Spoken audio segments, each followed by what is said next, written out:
Hey, welcome to the Summit Host Hangout podcast where you'll learn how to plan, strategize, and launch your profitable online summit. No influencer status necessary. I'm your host, Krista from Summit in a Box, and today we're going to chat about a topic that I was inspired to talk about in my September summit, and that is why speakers actually say yes when you pitch them for your event. Now, just know there is no way I can cover all reasons that any person on earth might say yes, but we'll go into the primary situations. Also, can you believe that it's episode 99? That is so crazy to me, and I have something really fun coming up in the next episode, so be sure to watch for that. To chat about this topic more and hear about even more reasons speakers might say yes, head to the Summit Host Hangout Facebook group.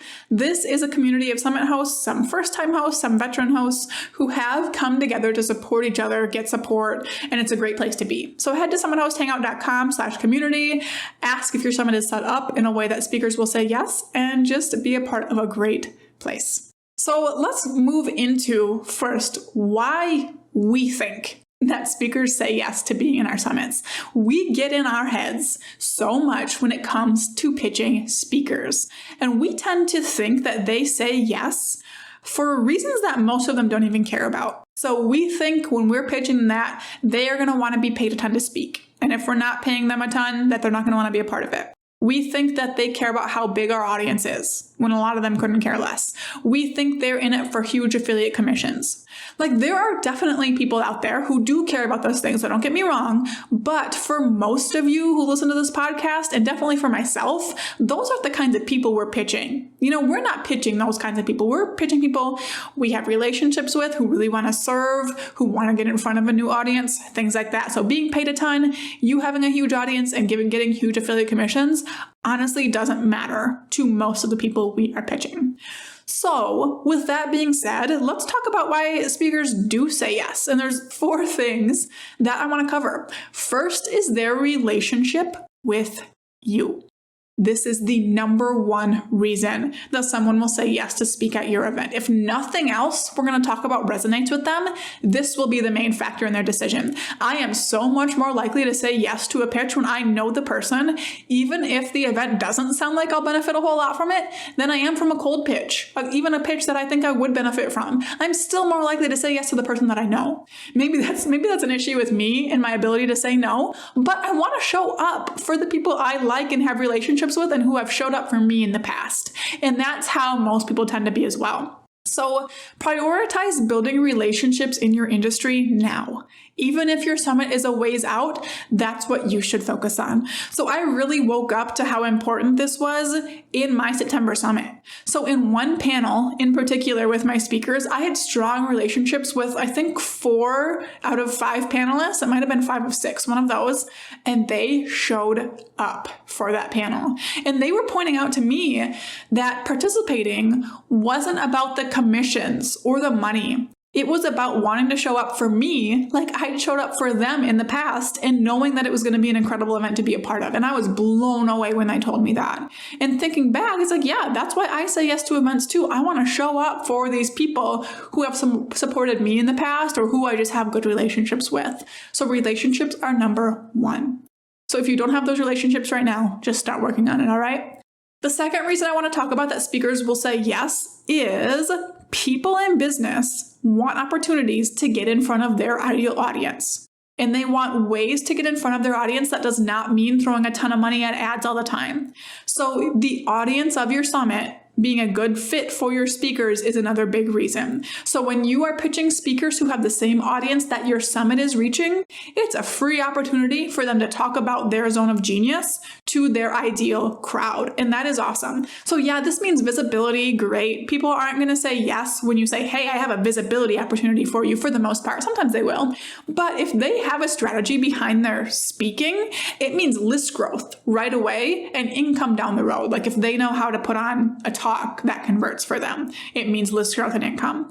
It also can mean affiliate commissions. Even though that's not the primary concern of most speakers, it's another thing that will work way better when the audience is a good fit. So the audience is everything and so much more important than, any numbers that you have or anything like that.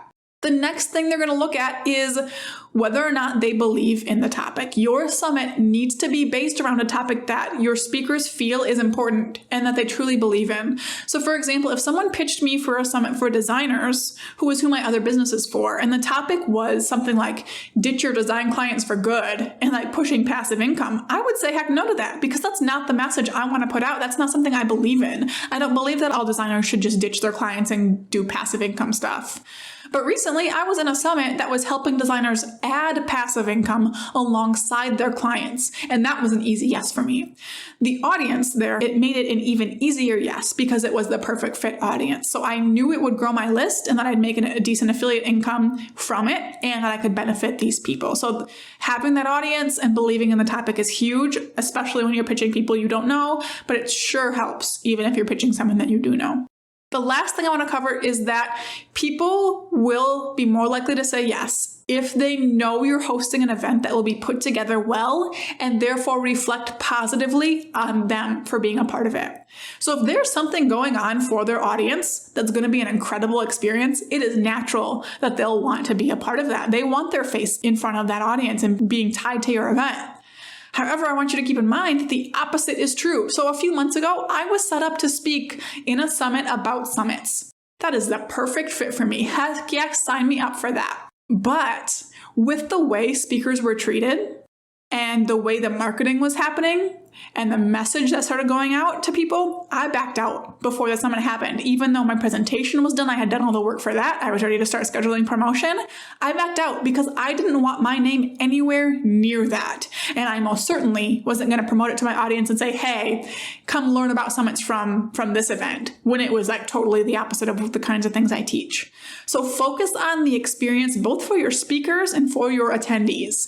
It reflects one way or the other on everyone involved, and it is so important. So make it easy for your speakers, make sure your event looks professional, and make it a true experience for your attendees. And we will link to an episode in the show notes about creating an experience through your summit.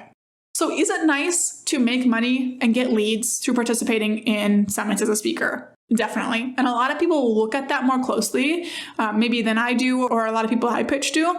But these things matter even more. Okay, I don't care if I'm not going to make an affiliate commission if these things aren't hit. So these things are so much more important.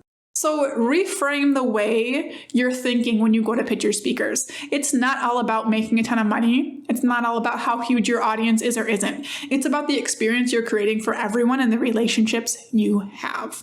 So your action step for today is to review your summit strategy and the speakers you plan to pitch and look at how you can hit on each of these aspects we talked about today. So thank you so much for tuning into this episode. For show notes and resources mentioned, head to summitHostHangout.com/099. The next episode is our 100th episode, and I just had to do something extra fun, so be sure to stay tuned for that. Like with anything, planning and hosting an online summit is a whole lot more fun when you're surrounded by other people who get it. For a community of other summit hosts who can be alongside you to celebrate wins, share advice, and offer support, join us inside of the free Summit Host Hangout Facebook group.